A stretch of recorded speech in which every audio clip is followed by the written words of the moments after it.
평생 모은 퇴직금 2억 원, 그게 눈앞에서 신기루처럼 사라졌습니다. 어느 날 저에게 찾아와 떨리는 목소리로 하소연하시던 한 분의 말씀입니다. 60세 공무원으로 정년퇴직하시고 이제 막 제2의 인생을 시작하려던 참이었죠. 그분의 얼굴에 드리워진 깊은 절망과 후회는 제가 오랫동안 잊지 못할 장면입니다. 여러분 혹시 나는 아니겠지, 내 자식은 다르겠지 라고 생각하고 계신가요? 오늘 제가 들려드릴 이야기는 어쩌면 바로 당신의 이야기가 될 수도 있습니다. 믿었던 자식에게 평생 모은 퇴직금을 맡겼다가 한순간에 빈털터리가 되어버린 너무나 안타깝고 뼈아픈 현실에 대한 이야기입니다. 왜 우리는 가장 믿었던 존재에게 이토록 처참하게 발등을 찍히는 걸까요? 오늘 그 이유와 함께 어떻게 하면 이런 비극을 피할 수 있을지 함께 고민해 보겠습니다. 첫 번째 사례의 주인공은 김철수 씨 가명입니다. 30여 년간 국가를 위해 헌신하고 60세에 명예롭게 퇴직한 분이셨죠. 퇴직금으로 받은 2억 원. 김철수 씨에게 이 돈은 단순한 목돈이 아니었습니다. 청춘을 바쳐 일한 대가이자 아내와 함께 보낼 안락한 노후의 꿈 그 자체였습니다. 작은 아파트에 남은 대출금을 갚고 나머지는 생활비와 혹시 모를 병원비로 그렇게 소박하지만 안정된 미래를 그리고 계셨습니다. 김철수 씨에게는 눈에 넣어도 아프지 않을 착실하지만 사업에 대한 야망이 남달랐던 아들이 하나 있었습니다. 아버지는 그런 아들이 대견하면서도 한편으로는 마음 한구석에 늘 불안감을 안고 사셨다고 합니다. 그러던 어느 날 아들이 반짝이는 눈으로 김철수 씨를 찾아왔습니다. 아버지, 제가 정말 기가 막힌 사업 아이템을 찾았습니다. 초기 자금만 조금 지원해 주시면 제가 크게 성공해서 아버지, 어머니 호강시켜 드릴게요. 아들은 번지르르한 사업 계획서와 함께 요즘 이게 얼마나 뜨는지 아세요? 이건 무조건 대박입니다. 같은 말들을 쏟아냈습니다. 귀가 솔깃해지는 이야기였죠. 아버지, 은행이자 그거 몇 푼 된다고 거기에 묻어두세요.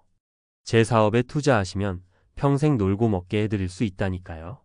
아내분은 극구 말렸다고 합니다. 여보, 아무리 우리 아들이지만 평생 모은 돈인데 이건 좀 더 신중해야 하지 않겠어요? 하지만 김철수 씨의 마음은 이미 흔들리고 있었습니다. 내 아들인데 설마 나를 속이겠어? 저렇게 확신에 차 있는데 이번 기회에 우리 아들 제대로 한번 밀어줘 볼까? 자식의 성공을 바라는 아버지의 마음, 그리고 한편으로는 자식에게 뭔가 보여주고 싶은 마음이 뒤섞여 결국 퇴직금의 대부분인 1억 5천만 원을 아들의 사업 자금으로 덜컥 내어주셨습니다. 하지만 현실은 냉혹했습니다. 아들의 사업은 시작부터 삐걱거렸습니다. 아버지, 생각보다 초기 비용이 더 들어가네요. 아, 이번에 홍보를 좀 더 해야 하는데 자금이 똑 떨어졌어요. 아버지, 정말 요번 고비만 넘기면 확실합니다. 아들은 이런저런 이유를 대며 계속해서 추가 자금을 요구했습니다. 이미 큰 돈이 들어간 상황에서 김철수 씨는 이러지도 저러지도 못했습니다. 여기서 멈추면 그동안 넣은 돈이 전부 물거품이 되는데 결국 남은 퇴직금 5천만 원마저 아들에게 넘겨주고 말았습니다. 결과는 어땠을까요? 불 보듯 뻔했습니다. 아들의 사업은 처참하게 실패로 끝났습니다. 아들은 핏더미에 올라앉았고 김철수 씨는 평생 모은 퇴직금 2억 원을 단 한 푼도 건지지 못하고 모두 날려버렸습니다. 노후 자금은커녕 당장 다음 달 생활비조차 막막한 상황에 처했습니다. 믿었던 아들과의 관계는 돌이킬 수 없을 정도로 틀어졌고 평생을 함께한 아내와의 사이도 벼랑 끝에 몰렸습니다. 김철수 씨는 내가 평생 뭘 위해서 이렇게 악착같이 살았나, 내가 바보였지, 내 아들만은 다를 줄 알았는데 라며 밤마다 땅을 치고 후회했지만 이미 엎질러진 물이었습니다. 지금 그분은 기초생활수급자로 하루하루를 힘겹게 살아가고 계십니다. 이런 안타까운 사연이 어디 김철수 씨뿐이겠습니까? 두 번째 사례는 박영희 씨 역시 가명입니다. 62세 여성분이신데 남편과 일찍 사별하고 홀로 두 자녀를 악착같이 키워내셨습니다. 작은 식당을 운영하며 푼푼히 모은 돈과 약간의 퇴직연금으로 초촐하지만 누구에게도 아쉬운 소리 하지 않는 노후를 준비하고 계셨죠. 그런데 어느 날 사업을 하던 아들이 눈물을 뚝뚝 흘리며 찾아왔습니다. 어머니, 제가 그만큼 빚을 지고 사채업자들에게 쫓기는 신세가 됐어요. 제발, 제발 이번 한 번만 도와주세요. 제가 죽더라도 이 은혜는 꼭 갚겠습니다. 자식이 잘못될까봐, 혹여나 험한 일이라도 당할까봐 두려웠던 박영희 씨는 밤새 고민하다 결국 노후 자금으로 꽁꽁 묶어두었던 적금과 보험을 모두 해약해 아들의 빚 일부를 대신 갚아주었습니다. 내 새끼가 길바닥에 나은 게 생겼는데 어느 부모가 그걸 보고만 있겠어요. 그땐 정말 다른 생각할 겨를이 없었어요. 박영희 씨의 말씀입니다. 하지만 아들의 문제는 그걸로 끝나지 않았습니다. 한번 손쉬운 해결책을 맛본 아들은 또다시 사업에 손을 대 실패했고 심지어 도박에까지 손을 대며 어머니의 남은 재산마저 야금야금 갉아먹었습니다.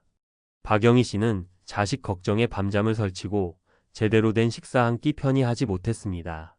결국 건강까지 크게 악화되어 병원 신세를 져야 했지만 수중에 남은 돈이 없었습니다. 다 내가 자식을 잘못 키운 탓이지요. 누구를 원망하겠어요. 자책하는 박영희 씨의 모습에서 깊은 슬픔을 느낄 수 있었습니다. 현재 박영희 씨는 딸의 집에 얹혀 살며 근근히 생활을 이어가고 있습니다. 여러분, 이 두 분의 이야기가 그저 특별한 누군가의 불행이라고 생각하십니까? 결코 그렇지 않습니다. 왜 이런 비극적인 일들이 우리 주변에서 끊이지 않고 반복되는 걸까요? 몇 가지 공통적인 원인이 있습니다. 첫째, 내 자식은 다르다. 는 맹신 바로 콩깍지 때문입니다. 대부분의 부모는 자녀를 객관적으로 바라보기 어렵습니다. 내 자식은 착하니까, 내 자식은 똑똑하니까 뭔가 해낼 거야. 라는 막연한 믿음이 냉철한 판단을 흐리게 만듭니다. 자녀가 제시하는 사업 계획이나 재정 상태를 꼼꼼히 따져보기보다는 감정에 호소하는 자녀의 말에 쉽게 마음이 움직이는 것이죠. 특히 은퇴 후 사회적 관계가 줄어들면서 자녀에게 더욱 의존하게 되고 자녀의 간절한 부탁을 거절하기 어려워지는 심리적 요인도 크게 작용합니다. 둘째, 노후 자금과 자녀 지원 자금 사이에 명확한 경계선이 없다는 점입니다. 많은 중장년층이 자신의 노후를 위한 최소한의 자금과 자녀를 지원할 수 있는 자금을 명확히 구분하지 못합니다. 자식이 잘 되면 나도 좋은 것 아니겠어? 라는 생각에 혹은 부모된 도리로 이 정도는 해줘야지 라는 마음에 쌈짓돈처럼 모아둔 노후 자금을 덜컥 내어주는 경우가 많습니다. 하지만 명심하십시오.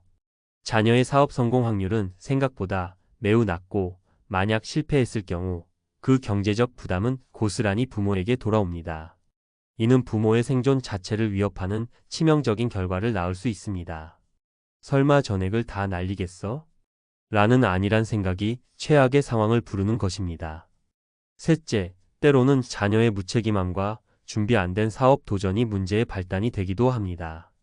부모의 지원을 너무나 당연하게 생각하거나 사업의 어려움과 리스크를 간과하고 아이디어 하나만 믿고 무작정 뛰어드는 자녀들이 있습니다. 충분한 시장 조사나 관련 경험 없이 시작하는 사업은 실패할 가능성이 매우 높을 수밖에 없습니다. 더 안타까운 것은 부모 돈을 마치 내 돈처럼 쉽게 생각하고 실패에 대한 깊은 성찰이나 책임감 없이 또다시 부모에게 손을 벌리는 악순환이 반복된다는 점입니다. 그렇다면 이 지독한 굴레에서 벗어나 우리의 소중한 노후를 지키려면 어떻게 해야 할까요? 단순히 자식을 믿지 마라. 는 냉정한 말을 하려는 것이 아닙니다. 지혜로운 사랑과 현명한 판단이 필요하다는 말씀을 드리고 싶습니다. 첫 번째 대비책은 자녀의 사업 계획에 대해 철저한 검증을 하는 것입니다. 자녀가 사업 자금을 요청한다면 절대 감정에 휩쓸려서는 안 됩니다. 마치 내가 전혀 모르는 제3자의 사업에 투자, 심사를 하듯 사업 계획서의 현실성, 시장 상황, 예상 수익과 지출, 그리고 가장 중요한 위험 요인까지 꼼꼼하게 따져보셔야 합니다. 필요하다면 회계사나 변호사, 창업 컨설턴트 같은 외부 전문가의 객관적인 자문을 받는 것도 좋은 방법입니다. 내 아들이니까, 내 딸이니까 괜찮겠지. 라는 생각은 가장 위험한 함정입니다. 만약 자녀의 사업 계획이 허술하거나 현실성이 떨어진다고 판단되면 단호하게 거절하거나 지원 규모를 감당 가능한 수준으로 대폭 축소해야 합니다.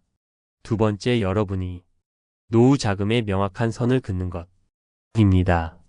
어떤 경우에도 그 어떤 유혹에도 흔들리지 않고 지켜내야 할 최소한의 노후 자금은 신성 불가침 영역으로 설정하셔야 합니다. 이 돈만큼은 절대 손대지 않겠다는 본인과의 약속, 배우자와의 약속을 만드십시오. 자녀에게 지원을 하더라도 그 돈은 혹시 잘못되더라도 내 노후 생활에 치명적인 타격을 주지 않는 범위 내에서 이루어져야 합니다. 평생 모은 전 재산을 자식 사업에 거는 것은 투자가 아니라 도박입니다. 차라리 증여의 형태로 딱 이만큼만 지원하고 이것으로 끝이다 라고 명확히 선언하고 못 박는 것이 어쩌면 서로에게 더 나은 방법일 수 있습니다. 어설프게 빌려주는 형태는 나중에 관계만 더 악화시키는 경우가 많습니다. 세 번째, 때로는 거절하는 용기가 필요합니다. 자녀의 간절한 부탁을 매몰차게 거절하는 것이 결코 사랑이 없는 행동이 아닙니다. 오히려 무분별하고 준비 안 된 지원이야말로 자녀와 부모 모두를 불행의 구렁텅이로 몰아넣을 수 있다는 것을 똑똑히 기억해야 합니다.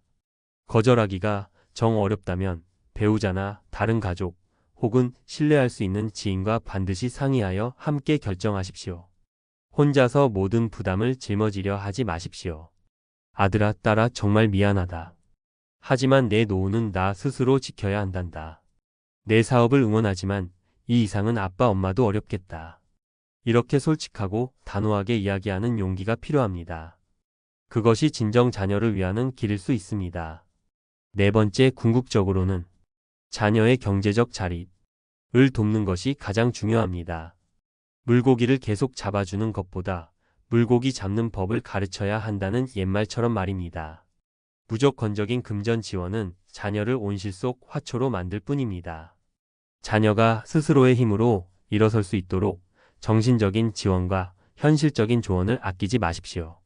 만약 자녀가 정말 사업을 하고 싶어 한다면 처음부터 큰 돈을 들이기보다는 소자본으로 시작하거나 관련 분야에서 충분한 경험을 쌓도록 유도하는 것이 훨씬 현명한 방법입니다. 부모의 지원 없이 스스로 성공하고 실패하는 경험을 통해 자녀는 더욱 단단하게 성장할 수 있습니다.